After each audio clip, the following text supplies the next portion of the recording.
My name is Erika. Welcome to the Dharma Talk. And oh man, I was just seeing a former student of mine who I hadn't seen in years here. I started coming to Nyingma Institute in 1989 when I was a graduate student at University of California, San Francisco. And I started studying meditation and Kumye back then. And it's just been this amazing journey since then. I'm, in addition to being a practitioner and meditation teacher and Nyingma psychology instructor, I'm a scientist who studies human emotions. And I also have been involved in some of the meeting of Western and Eastern, to put it simply, of Buddhism with science, and have done some research on compassion and meditation as well. So I kind of wear all those hats coming into this. Although the talk today is, I feel like it's very simple. I'm simplifying. There's not going to be a lot of science, but who knows, because that's in my head and maybe it'll come out of my mouth. But the emphasis today really is on helping you find ways to take care of yourselves. The title of my talk is Nurturing Compassion During Difficult Times. And I think it's something that we can all resonate with, no matter where you kind of fall in terms of the political spectrum or ideological things. This is a time of great divisiveness in the world, domestically and internationally. As always, there is suffering, right? Life is full of it. And so kind of coming into contact with that and seeing what we're going through. And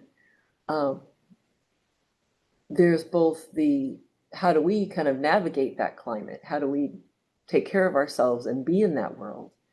And then, for people like me, I always feel called to action. It's like what to do about it and what to do about it. And I feel very strongly that what we need is a lot more compassion in the world. And I think that's something that we can all resonate with, that if we can connect to each other and understand each other and see what we share rather than the things that divide us, then maybe we can have conversations and help solve some of the problems, that we're faced in the world. Because ultimately, we have to learn how to get along. This is the age-old human dilemma. Can we just learn how to get along? And it seems more urgent now than ever. Yet for those of us who are on this path of cultivating compassion, it can become very challenging when we feel like we're being torn apart. Things are difficult.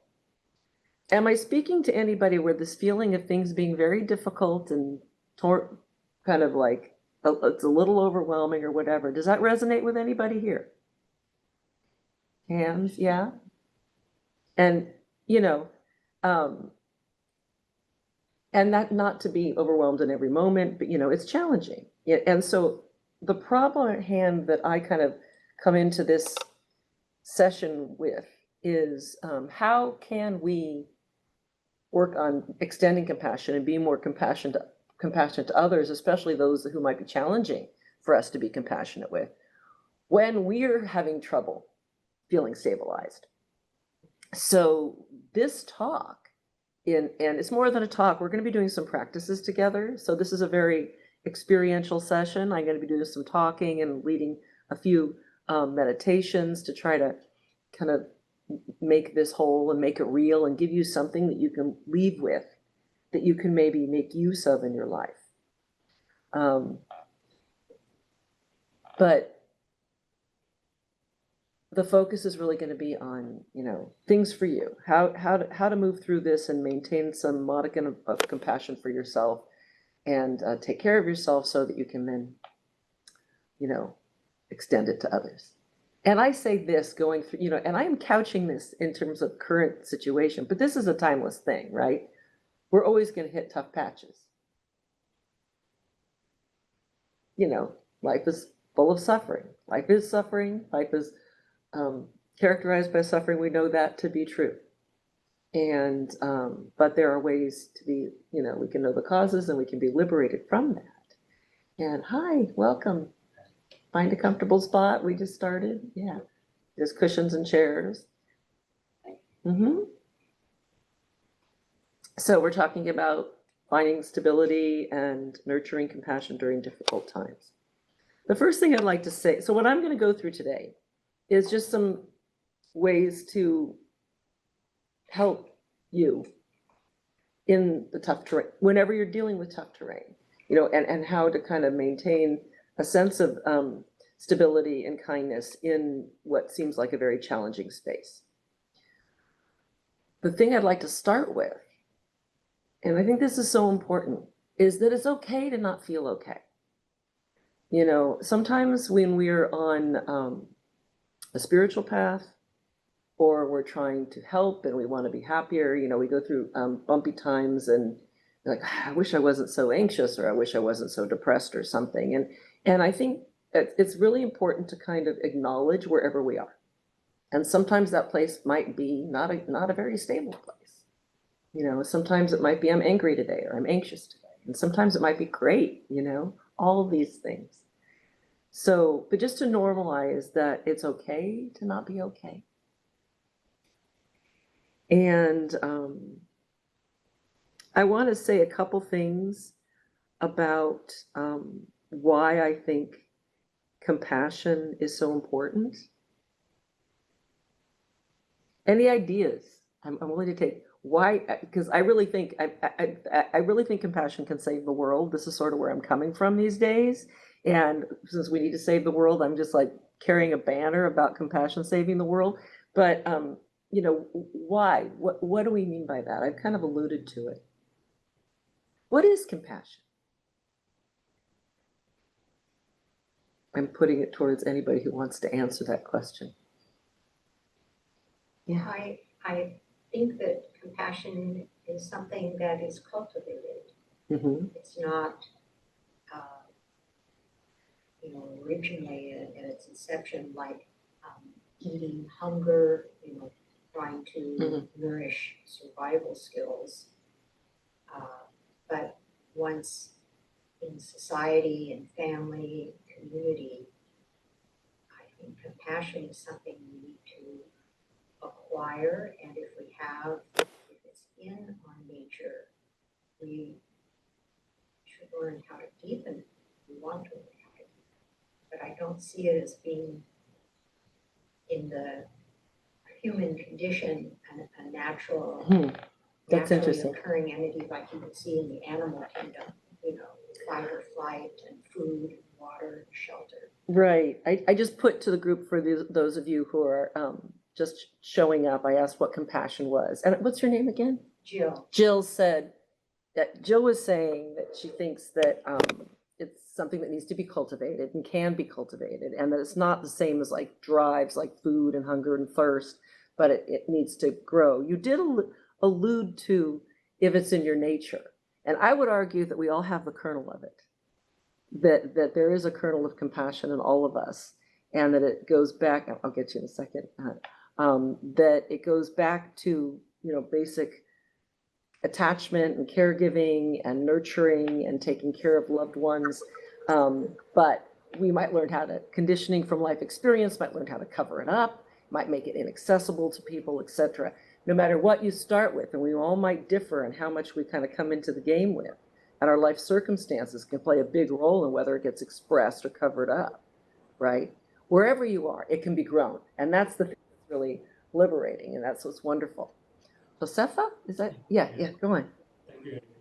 So I think the foundation for human existence for me is that everyone is born equal. And everyone has that kernel which you mentioned about the same humanness which everyone's born in. Right. And I guess the compassion has several dimensions to it. But I think the compassion which is shown not through physical things, but through vibration. And I think that vibration of forgiveness is the most powerful form of compassion. Because when you forgive for something which you have kind of not given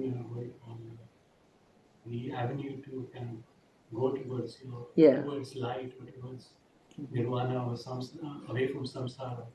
I think that's where you are kind of showing that compassion to the other person through that vibration, which is not physically can be measured or understood.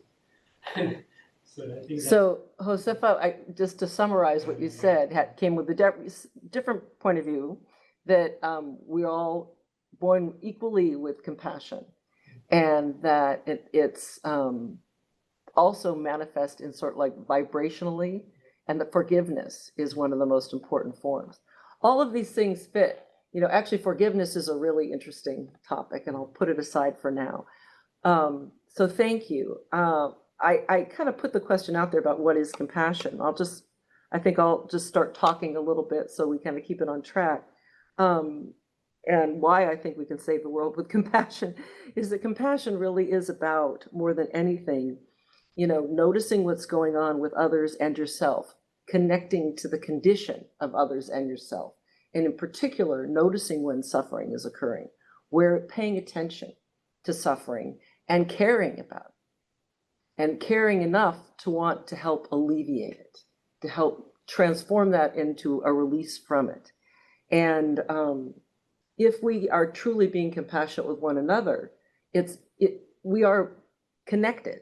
We are seeing that, we might have very different life circumstances and beliefs or whatever, but we all know what it feels like to hurt, and we know what it feels like to lose somebody. We know what it feels like to love. We know all these different things, and that is we have so much more in common than we realize, that we let this stuff on the surface divide us. And if we can really connect into what we share, then we can talk to one another and build bridges and become more one group instead of all these little separate groups. So that's why it matters. Okay. But it's a tall order to do it when you're feeling, difficult, things are difficult yourself. So these are some topics and practices that I'm going to kind of journey through here today to try to help you be in a better shape to let that natural compassion grow. And all these things I'm talking about here are important parts of compassion cultivation. And we're going to start with the importance of finding stability, especially if things are difficult. And I use that as an entree to what I'm talking about here today, that these are difficult times. There's always going to be some difficult times, but these are really difficult times in a lot of ways. How do you find stability? Or if you're going through something difficult, how do you find stability? And what do we mean by stability? Feeling solid, feeling connected to the earth. We know when we feel stress, it feels like we're agitated, right? That things are bouncing around and we're activated. How do we then bring that down? And why is that important? Why is it important to start? Like, we talk a lot about mindfulness as being an important element for compassion or the cultivation of any skill. Why do we need to start with stability? If the body isn't relaxed and stabilized, the mind is darting all over the place, right? We talk about, there's this great metaphor that's used a lot in meditation teaching. We think about, if you have a really busy mind, think about a glass of water with some dirt in it. It's all stirred up, right? Stirring that up. And the water looks murky, right? What happens if you take the spoon out or the stick out and sit for a minute? What happens? It's not a trick question. What happens? The dirt settles. Thank you. In fact, there's those of you who've taken classes from me or heard me I use this metaphor a lot. Is, water when unstirred remains clear. But this is a great metaphor for what settling the mind. So if you can relax the body and mind, the chaos of the thoughts will start to settle. And when the chaos of the thoughts start to settle, not only will you feel calmer, a calm body and mind, but it will also make it possible for you to see better. So like, if we're using that glass as a metaphor for the mind, the stirred up thoughts are like, residue or particulate matter in the water, right? As it starts to settle down and you have clear water, you can actually see those things. You can see your thoughts. You can begin to get perspective on, what are my biases? What are my preferences? What am I preoccupied with? And it might turn out that you're feeling anxious because you keep thinking about this one thing over and over and over again. But if you can settle it down, you can get some space on it, right? And not be as focused on that one thing. So stabilizing is a precondition for mindfulness. And mindfulness is actually mindful, if we take it in terms of cultivating a sense of attention and engagement, that is a precondition for compassion in some sense. Because I talked about compassion as noticing that there's suffering and being motivated to do something about it, caring about it. You have to notice. And you have to be able to direct your attention. Like if you're so preoccupied with something that you're going through, it's hard to notice what other people are going through. Or you can also be so preoccupied with what someone else is going through that you don't notice what you're going through.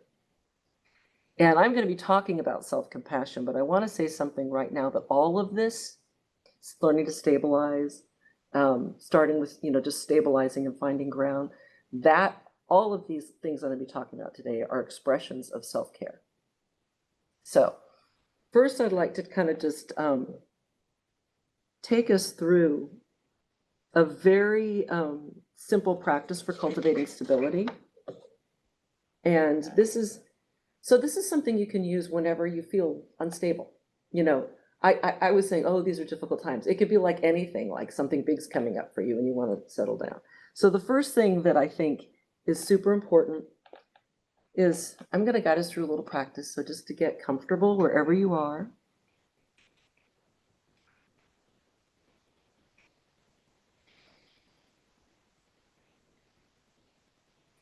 And take a second to notice your posture. If you're on a cushion, notice if your back is real stiff or too slouched. You want to try to find a place that's kind of alert yet relaxed. And if you're in a chair, not slouching back against the back of the chair, but maybe scooching your bottom to the back of the chair and then letting the rest of you kind of settle in front of it. So your spine will find this nice kind of soft, relaxed position. So just stabilizing the body and getting comfortable so that you can sit for a moment and not be too fidgety.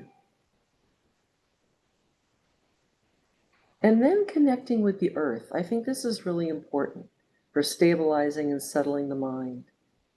So if you are in a chair and your feet reach the floor, feeling your feet flat on the ground rather than crossing your legs. If you are seated on a cushion, noticing where your legs are coming into contact with the earth. And maybe inviting in a slow, deep cleansing breath, opening the chest and belly. And imagine you can bring that all the way in down to your feet or wherever you're coming into contact with the ground.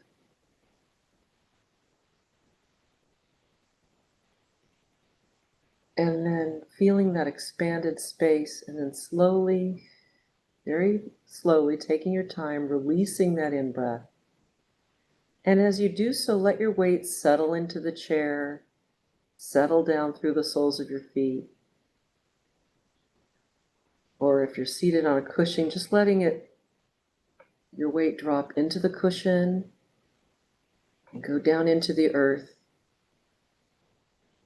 And maybe do another slow, deep cleansing breath, just like that. Opening, expanding. Feeling the space created by that deep in-breath. You're making more room inside. And then gently, gradually letting go. Thinking of that out-breath as just simply a relaxation of the in-breath. Letting the weight settle through the earth. Letting the earth support you.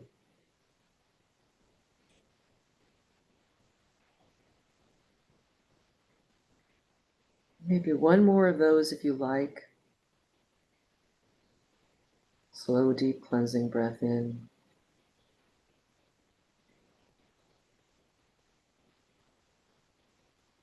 Opening. And then the out breath, just a letting go. Slow relaxation of that in breath.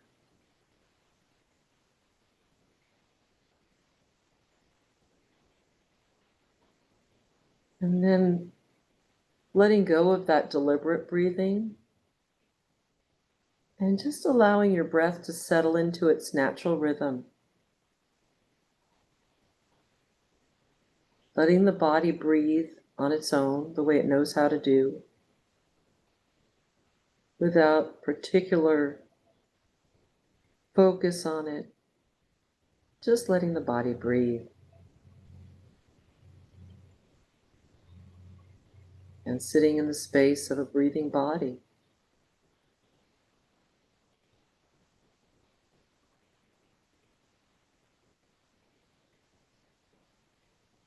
And sometimes to enhance the sense of stabilizing,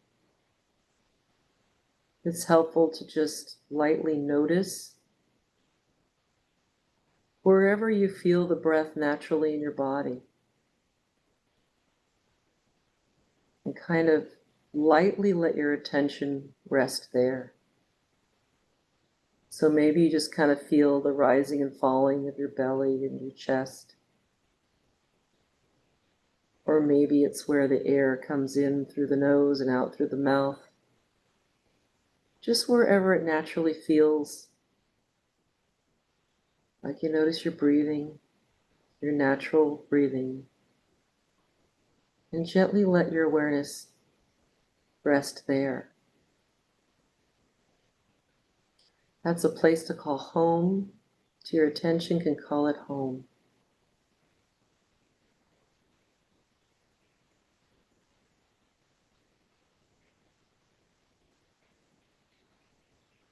And if while sitting here in the space of mind, you start thinking about something or hear something, find yourself distracted, that's okay. Just gently, kindly bring your awareness back to that feeling of breathing.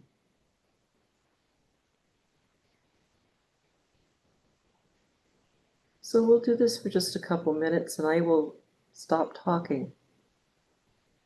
The practice is just to gently, lightly notice the sensations of breathing and to kindly bring your mind back if it wanders.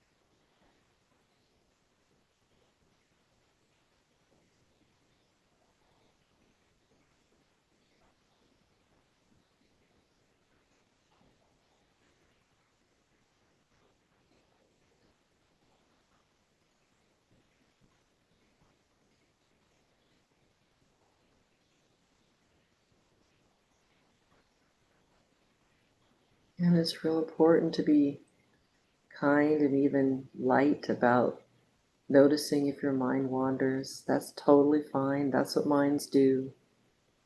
And just coming back again and again to the sensations of being in the breathing body.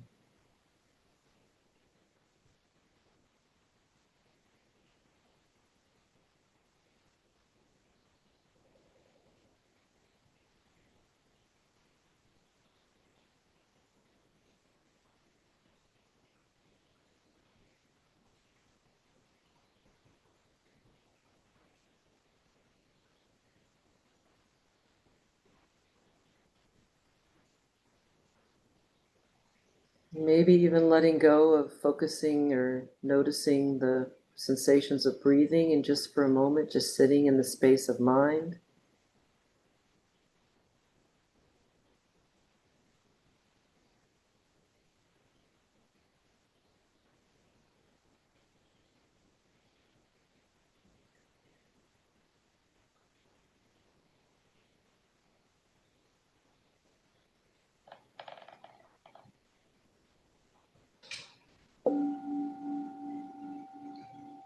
know if you could hear it, but I rang a bell here.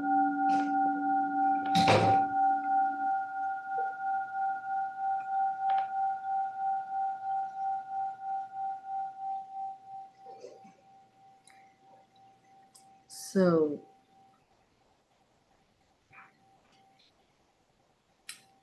that's a very basic practice. I'm sure, how many of you have done something like that before? Right. Anybody feel more relaxed? Yes, no, a little bit? Elisa, I couldn't tell if you were saying yes or no. Totally. I almost fell asleep. It was so good. And, and we don't think of that so much as a relaxation practice. That's a concentration practice. It's for stabilizing the mind. But one of the reasons to stabilize the mind is because the body energy kind of goes like this, right? It comes less out here and more to a point. Now, we don't always end up feeling relaxed. Sometimes it's frustrating and, whatever. But it's a very valuable practice to do. You can do it in a moment, like we just took a few minutes, right? And again, it's not necessarily something we think about like, oh, I got to stabilize.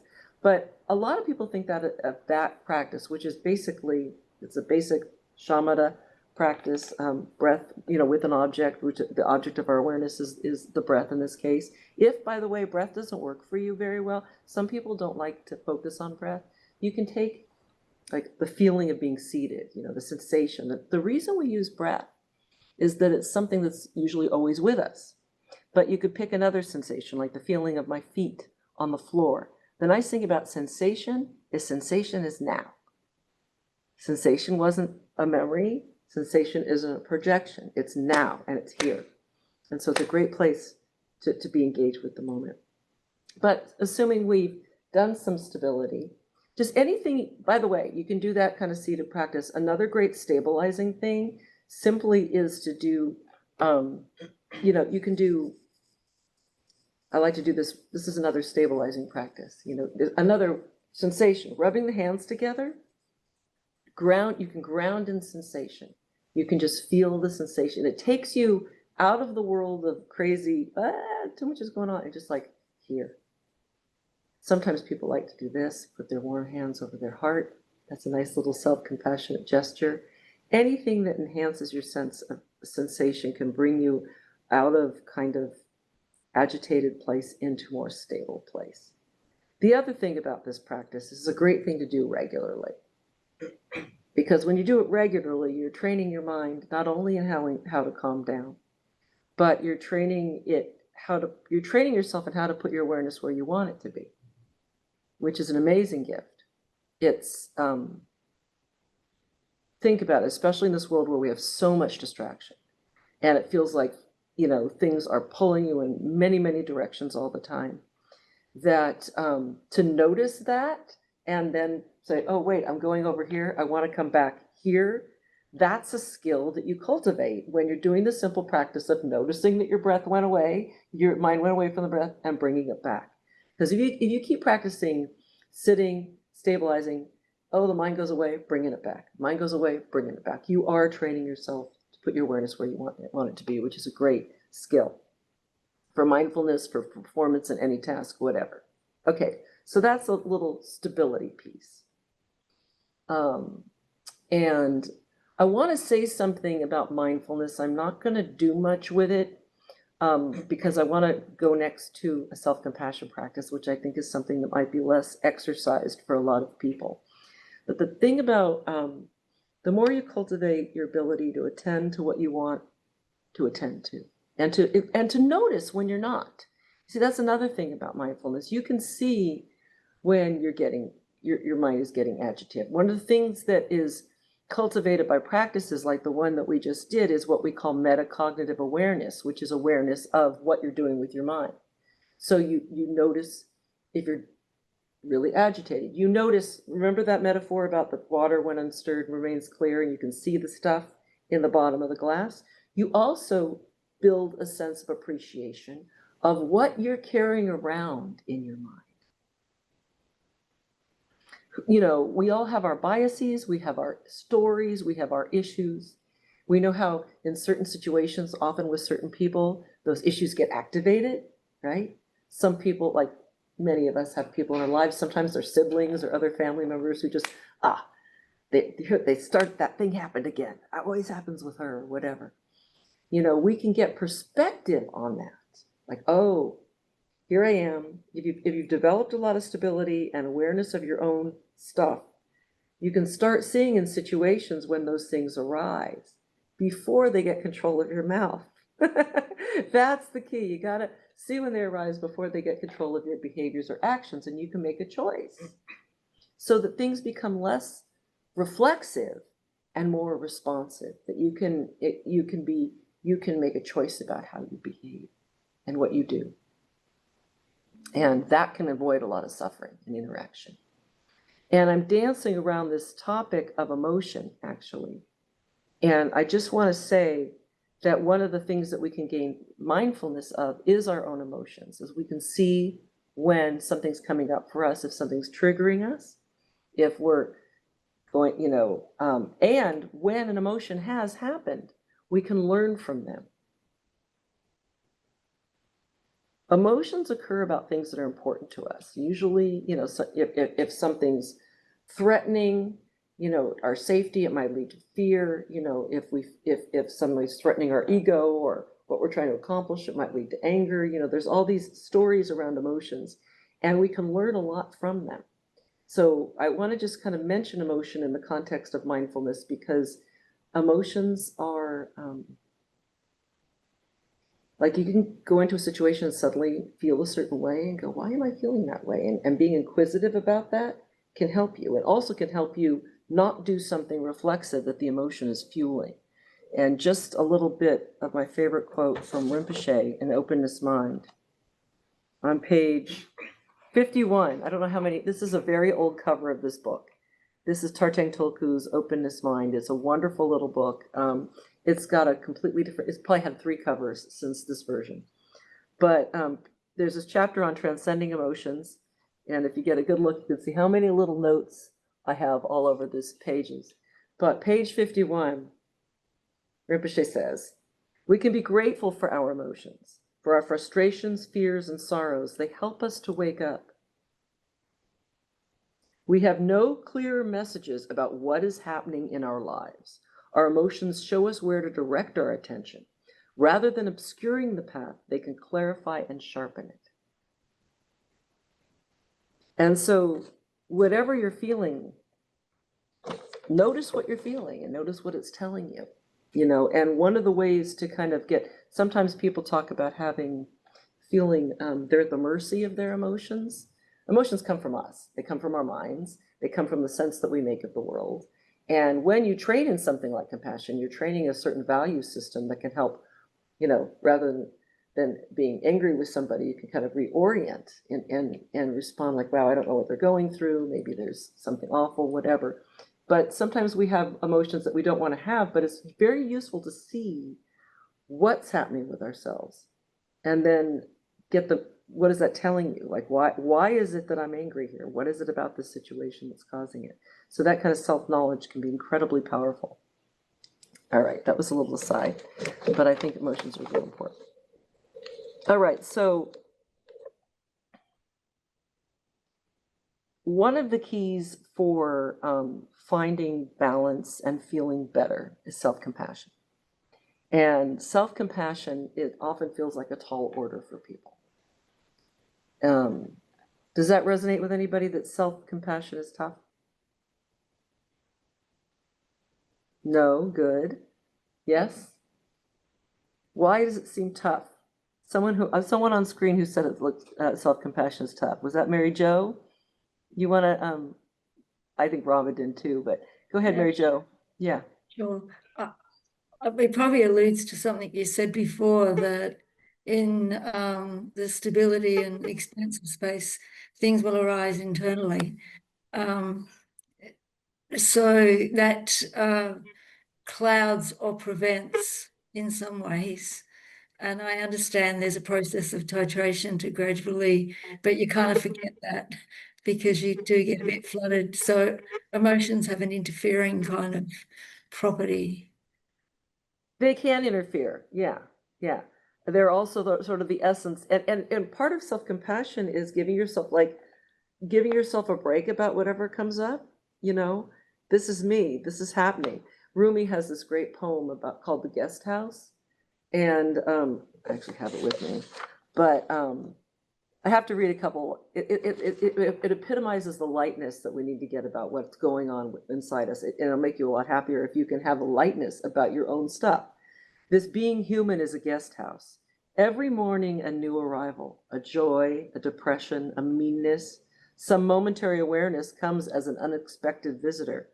Welcome and entertain them all. I'm not going to read the whole poem, but I love this. Like, even if they're a crowd of sorrows, entertain them. And this is a perspective. It's like, because they're in you, right? And if we try to push this stuff away, one of the things we find when we try to repress or distance ourselves from certain aspects of ourselves, they don't go away, right? They come back with a vengeance. So part of self-compassion is taking that veil, wiping your eyes clean, and seeing what's in here. Water when unstirred remains clear. You can see the stuff about you. We all have our strengths and weaknesses, and it's really helpful to know who's behind the wheel. Because sometimes that thing, that an old issue, maybe something that happened when you were growing up, or an incident with a friend or whatever, that can fuel the way you act. And if you see that that's getting triggered, it can help prevent you from doing something regrettable. Anyway, welcome and attend them all. But this is part of self-compassion. And if we look at compassion as being moved by the suffering of others and wanting to help relieve it so that there's ease, can we direct that to ourselves? How do we direct that to ourselves? If you can direct it to yourself, you can get perspective, and self-compassion is the key to letting go. Letting go. Right. Yeah, it's got to be. So letting go, meaning, when I talk about letting go, is letting go of being preoccupied with something, letting go of suffering, letting go, a lot of our misery comes from being, in fact, the definition of suffering, really, we take what traditionally, it's about being stuck. That's why we talk about, some people get confused about the translation from Buddhism and other, ancient, further back languages, Sanskrit and before, about suffering really being about attachment, and that doesn't kind of make sense to the Western mind, because attachment sounds like comfort, but attachment is like a physical attachment. It's like Velcro. Think of it like Velcro, that we get hooked on things and we can't let go. We can get hooked on good things. We can get hooked on bad things. And whatever the case is, the situation of being hooked on something, of grasping at it, either by obsessing over something that's really awful, or perseverating and obsessing over something that's wonderful that we don't want to end. That kind of attachment, that kind of being hooked, is the essence of suffering. Yeah. Just while you're talking about suffering and letting go, something came as an architect. I'm an architect as a profession. An architect, okay, yeah. So I was just thinking about the native communities in the Mississippi Valley, where the water would kind of flood the floodplains of the banks, and what they would do is they would build their houses on these hillocks, at high points. Yeah. And they knew that the flood was the nature's way to reorganize itself so that it can sustain life for the humans living on these places. And they didn't see the flooding as a nuisance, right? But they saw it as a they didn't see it as a suffering. But they saw it as an act of God, which was an act of creation. Yeah. To kind of level out everything, I guess. Yeah. So I guess the same thing is with suffering, where you let go of that. If you let go, the idea of that suffering, that actually is a suffering. It's not a suffering. It's basically the suffering is the not letting go of things. Yeah. Well, just let it be a life event. Right. Right. Well, so did you hear what Josefa said? Could you hear his? Okay. it's an interesting analogy. I Yeah, it's a metaphor. And I think the essence of it, and what I'm talking about is suffering isn't, when we talk about suffering, is it a thing that happens? Like, difficult, horrible situations can happen, tragedies happen, pain happens. Suffering, and there are things that are fundamentally imbued with suffering. And there's also this suffering that comes from how we relate to our experience, right? So there's a lot of stuff that, I mean, there are some catastrophic things on one level that are hard to separate. But a lot of what we consider difficulty in our life is stuff where the suffering is completely optional, right? Where we have a choice as to whether we do this or not. And to exercise that choice, we need to have awareness, we need to have stability, and we need to have self-compassion, as well as a sense of compassion for others. And because when you're working with self-compassion, you are cultivating a quality that of like, may I be free from suffering? May I not have suffering and its causes? May I find ease? You work with this repeatedly, metaphorically, in phrases, in imagery, whatever the practices are. And if you've reinforced this enough on the cushion, when you're off a cushion and in life, you can still like, oh, there I go again. Like you might do something and then go, oh God, I'm obsessing. I need to take my mind off that now. And you can do it. You can actually let go. And that's something that feels so out of the realm of possibility for a lot of people. Like, how can I not think about this? It's like, especially when there's bad news going on in the world, and I have a friend who's just been so obsessed with the difficulty, and she can't get off social media and reading all the news about all the things that are going on. It's like, you have a choice. And in fact, you'd be more effective if you want to do anything about it, if you can make space around things and your mind is not stirred. Water, when unstirred, remains clear. You can problem solve. You can do, you can figure out ways of action. I want to take us through a small self-compassion practice just to give us a sense of how to do it. And I'm gonna, so again, we're gonna do, oh man, it's already 6:45. It's crazy. Let's go back into a relaxed posture. I'm gonna assume we can all get to that spot again. Drink. Feeling your feet flat on the earth.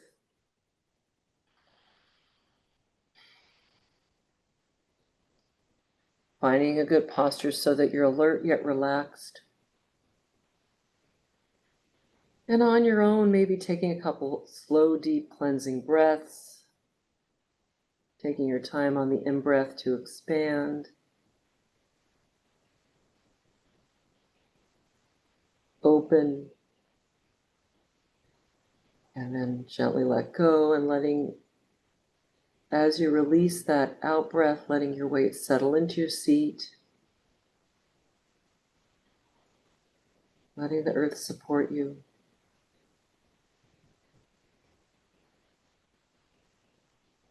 Maybe a couple more of those breaths.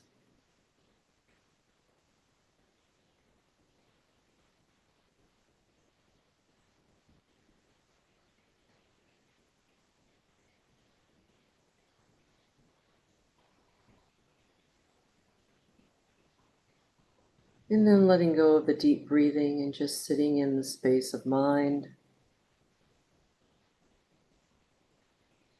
If you like, taking a couple moments to just gently feel the breathing body.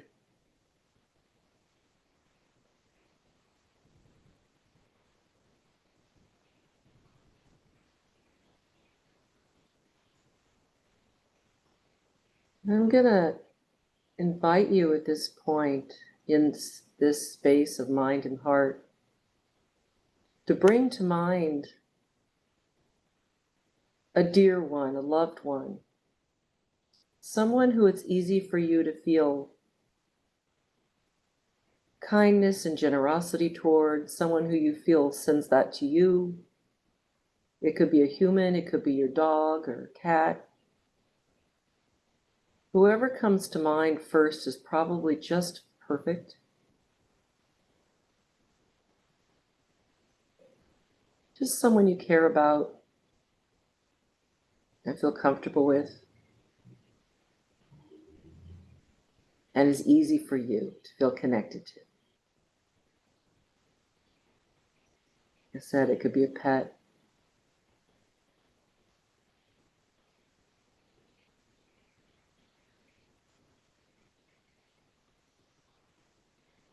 And just taking a moment to feel how much you care for this being's well-being.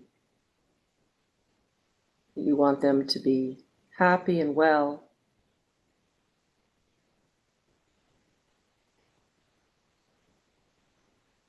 And not to suffer.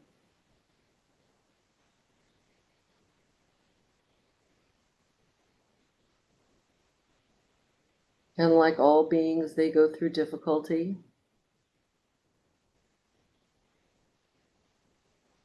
So maybe taking a moment with this other and really try to visualize them being with you, see their face. And if you can't get a good visual sense of them, if that sense doesn't work for you, then maybe just their felt presence.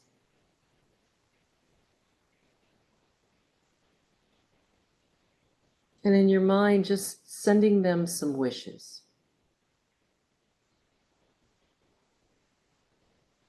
May you be happy. May you be free from suffering. May you find peace and joy. And those are my phrases. Maybe there's another way of putting it that feels more genuine or comfortable for you, but something to the effect of may you be happy, may you be well, may you not suffer, may you find peace.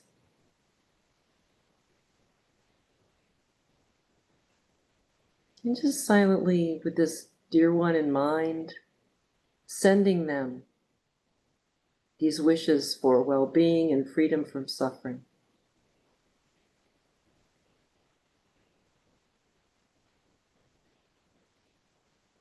May you be happy. May you be free from suffering. May you find peace and joy.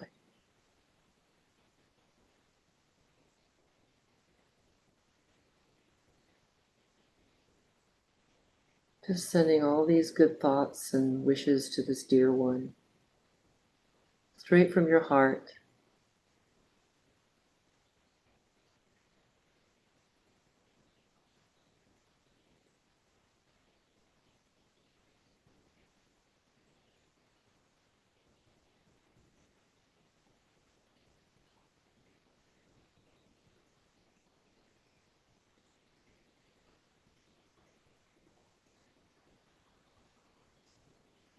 And now, experiment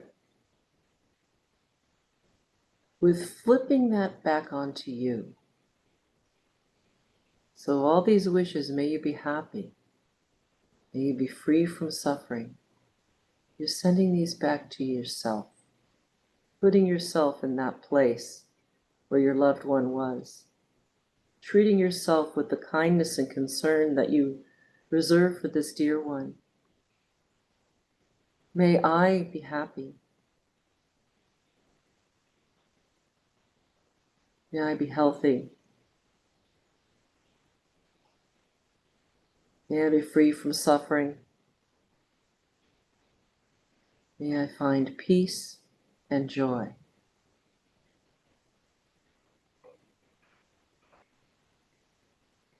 May I be happy.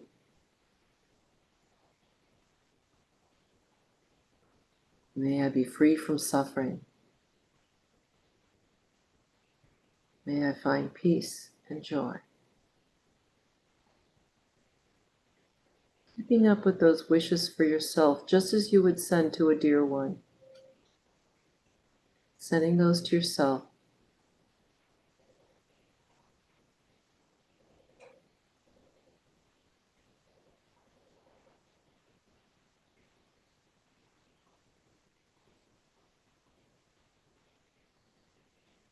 May I be happy. May I be free from suffering. May I find peace and joy. And just letting go of the phrases now and sitting, steeping in that feeling.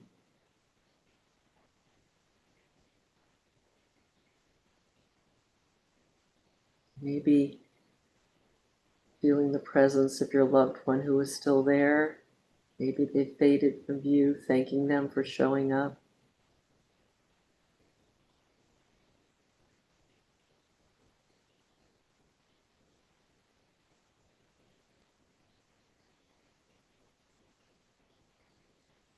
And maybe extending a wish to all beings.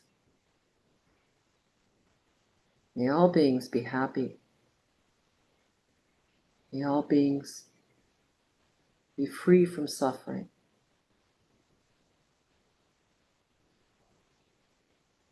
And have peace and joy.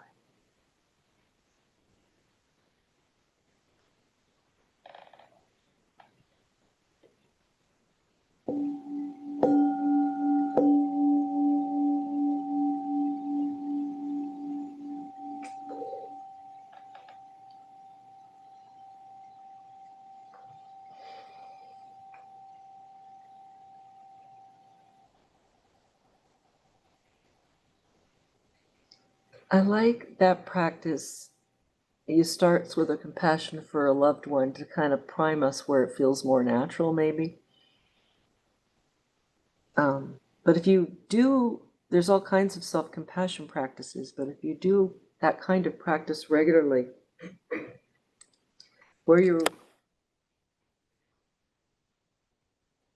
reinforcing this wish to be free, to not suffer, just as you would to those you care the most about, to put yourself in that place. One of the things that can happen for people when they, especially people who do a lot of work with people who are going through difficulties, some of the most compassionate professions, they neglect the self. They don't take care, not get enough sleep, not noticing your own suffering. So it's really important to notice your own suffering. And one source of our own suffering is the stuff that we do to ourselves, right? And so this letting go thing is much more helpful. Compassion makes it much easier to let go.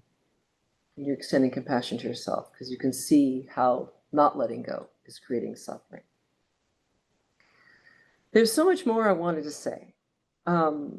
But in terms of this finding stability and in these difficult times, and also being able to work with compassion, another key ingredient is being able to embrace what's shared among us.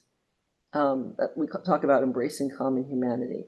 I mentioned it at the beginning, and I think is probably the most important message that we can have in any time when there's challenges in the world.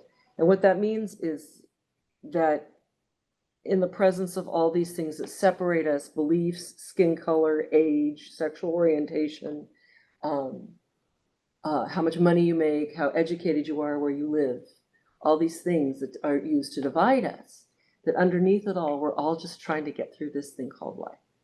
And if we can remember that, it is an opportunity for connection. And the more, if we can see that opportunity for connection, then we can have conversations and we can begin to solve problems and get along. So remembering that, and there's a little tool, we didn't get to go through a practice, but there's a little mantra that I like to use, those of us when we're working with common humanity and compassion cultivation, that's almost like a mantra that we use, and it's just like me. And it's something you can use in a meditation, like just, hey, I don't know much about this person, but just like me, I know they're just trying to get through this day. Just like me. They have their own story that I don't know anything about. They probably have people in their lives who love them. They have things that they have to do. They have to do their chores. They have to brush their teeth, just like me, And it's such a great equalizer to remember that, that we have, you can use that phrase like walking around the world, like, or if you're having a difficult conversation with somebody, it helps engage empathy. Like, you don't know what they're going through. You don't know their story. You do know that just like you, they have a life. that's much more complicated and has a whole story beyond this particular situation. And just like you, they're trying to get through the day. So take that one with you. That one's incredibly handy. I'm kind of going over a bunch of things in a really quick way, but that's one of, in the process of compassion cultivation, and you're trying to work from developing compassion for the people who are easy, like your loved ones, and people you're comfortable with, to people you don't know, and people who have who might be very difficult for you. Embracing common humanity is the key. It's what allows us to open up our circle compassion beyond our tight little in-group to be inclusive of all. And the last word that I haven't mentioned yet in my bullet list of things that are important is the term acceptance, and how important acceptance is. And acceptance is very related to forgiveness, and we'll have another conversation. But acceptance isn't giving in. Acceptance isn't saying, I don't want to change things, or something horrible's happened, accepting it. It's not caving, it's not being weak. Rather, I like to look at it as a full surrender to the moment of really acknowledging clearly with unclouded vision what's going on. And that's an empowering thing to do. Because if we hide from what's going on, and we sometimes need to hide briefly to cope, but then if we can fully accept a situation, then we're better engaged to do something about it, right? But the more we don't see, the less we connect clearly. All right, so that's an hour. Each one of those subtopics could be another hour. I can take a couple questions if anybody would like to say anything or has any questions. Questions, comments, reflections? Yeah. Is it Jill? Yes. Yes. So, how would you advise someone, and all of us may be in positions occasionally, a friend or family member, who is trying to stabilize and maintain that calm, to be reflective and not just reactive. Mm-hmm. But there is a third party in the picture, and they are the cause of the volatility. The word discernment always comes to my mind, and yet I can't analyze it and say, well, then you should do this, but don't do that, where you have that conflict, but accepting a situation or an individual, some force that is destabilizing you, harming you. When do you refuse acceptance? Well, acceptance is of a situation that's there, right? So this is when do you refuse acceptance? This is a real important question about acceptance, especially if there's harm involved. I don't know if you all heard everything. It's acceptance can be in a moment of seeing what's real. And that doesn't mean you have to endorse or tolerate. Like if there's abuse going on or it's something that's harmful to you, that doesn't mean I'm going to stay. It's not giving in. It's seeing, okay, this is what's going on. And maybe the most important thing to do is for me to remove myself from this situation. Okay. So the acceptance is in the moment of recognition, of what's there. And then a clear recognition of what's there. And then you do what you need to do. So it's not about, and some people think that compassion is spineless, like especially if you're cultivating kindness all the time. Compassion is incredibly strong, because one of the things that when you work with compassion, you stay present when they're suffering. You don't flee. You're training yourself to notice it, feel moved by it, and want to do something about it. And it might stabilize you, and you might get clearer mind. And then you kind of become more receptive and see what's going on. But your own welfare is part of this picture, right? And it's damaging for me to keep tolerating this abuse from you. So with a clear head, water when unstirred remains clear. That's the 6th time I went back to that today. But it's important. If you're stable, you can say, okay, this is what I got to do, and this is what I'm going to say. I have so many examples in my life where I've dealt with really difficult situations by staying present, stabilizing, and then doing something that's like I was in a very difficult work situation. It was abusive, whatever. I work with compassion to get myself to be able to tolerate it. And then they wanted me to stay because they liked how I'm like, no, I'm leaving because this is a toxic environment. I didn't use those words, but I still left, right? So that's where the firm back comes in. And Roshi Joan Halifax, who runs the Upaya Zen Center, she's this amazing teacher. She has this great metaphor for compassion. She says, strong back, soft front. Strong back, soft front. So the soft front is I'm being receptive. I'm feeling where there's pain. I'm noticing my heart is open. Strong back is I've got courage. I have to do what needs to be done. So it's real important to see. I'm glad you asked the question. And that's where the self-compassion is important. To have awareness of the fact that you're being hurt, not to deny that, and to have the fortitude to kind of like reorient and do something about it. All of these things take time to build up. All of this is work, but what's amazing is you can bring these things into play pretty quickly.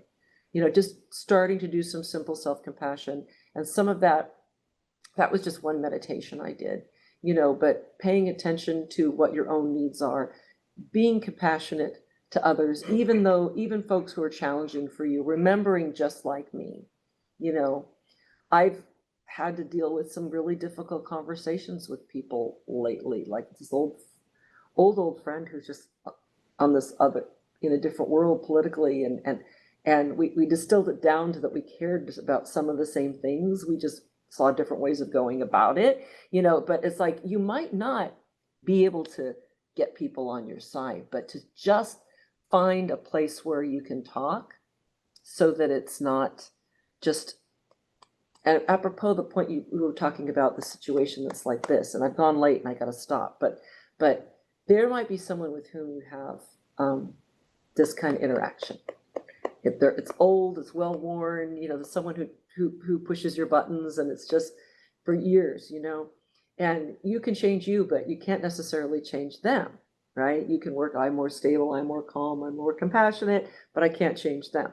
However, any interaction is a dynamic between the two people who come to it. So if instead of whenever you meet this person, you're not both coming like this, but you start showing up more like this, eventually it is going to change the dynamic.